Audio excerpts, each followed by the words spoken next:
I want to talk about something we've learned about the Donald Trump campaign. Campaigns are a really good indication of how a candidate would be as president of the United States. We know Donald Trump's campaign has been a total mess, and we've seen spokespeople and staffers and surrogates regularly surprised by Donald Trump's statements and decisions, unable to comment on them in any reasonable way. We've seen contradictions between Donald Trump and surrogates in media, often within hours of each other, constant shakeups. His campaign management has changed multiple times. And now we've learned that many Trump staffers have just walked off the job because Donald Trump refused to pay them. The Washington Post reported a few days ago that Donald Trump's policy shop, this is a group of staffers that worked out of an office in Alexandria, Virginia. It's basically defunct because they were not getting paid. They were working very, very long hours. They were the ones writing the policy memos and the briefings, which, by the way, don't seem to ever have gotten much attention from Donald Trump because he would just show up and read polls at most of his events. They were putting in very long hours. They were very involved in planning the Republican National Convention. They wanted to make the campaign look like an actual professional operation.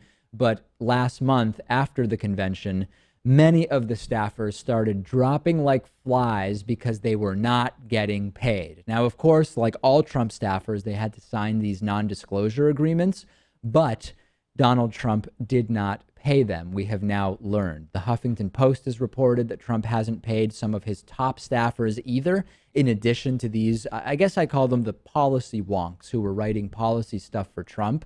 And if you have read any newspapers recently, you know that Donald Trump has a long track record of not paying many of the people who work for him. This includes contractors. This includes all sorts of different people. He's been screwing people over for decades. If I were working for Donald Trump, not that I would, but I would definitely try to get my money up front. And what's amazing to me about this, Rachel, is that we are seeing the exact same pattern. The Trump business entity, the Trump campaign entity, so many of the same patterns. Why does anyone think it would all of a sudden be different if Donald Trump was president? I honestly don't know, because if you're thinking about all of these people who he employed and didn't pay, and some of them who are walking off the job, what if he's, I know I'm sorry I've now mentioned this twice, saying what if he's in the White House, but what if he is in the White House and then he has employed someone that he hasn't paid and they walk off the job and they were supposed to give a large address that day? I don't think that type of thing can't be happening. Although I would like to think there are systems in place in the White House that everyone would still get paid. Yeah. But it still worries me, because if someone is using deceptive tactics to study for a test, they're cheating off their classmates, they're pulling reports from hidden files, who's to say that on the day of the test they wouldn't cheat? Oh, who's to say that if you ever employ that person, they're not going to be doing all sorts of sketchy jobs, sketchy things in their jobs later? I think you're right that if someone is a direct administration official, they're going to get paid because it's the government who is running that.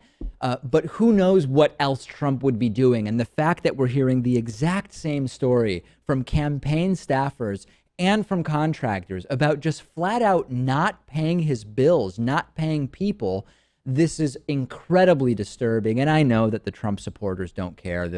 They're, I guess, part of those deplorables. You couldn't say anything to them, and as Trump said, Trump could start shooting people on Fifth Avenue, and those individuals would still support him. But this is really, really vile and low. And again, it's not drastically different allegations. It's the exact same stories we're hearing from everybody.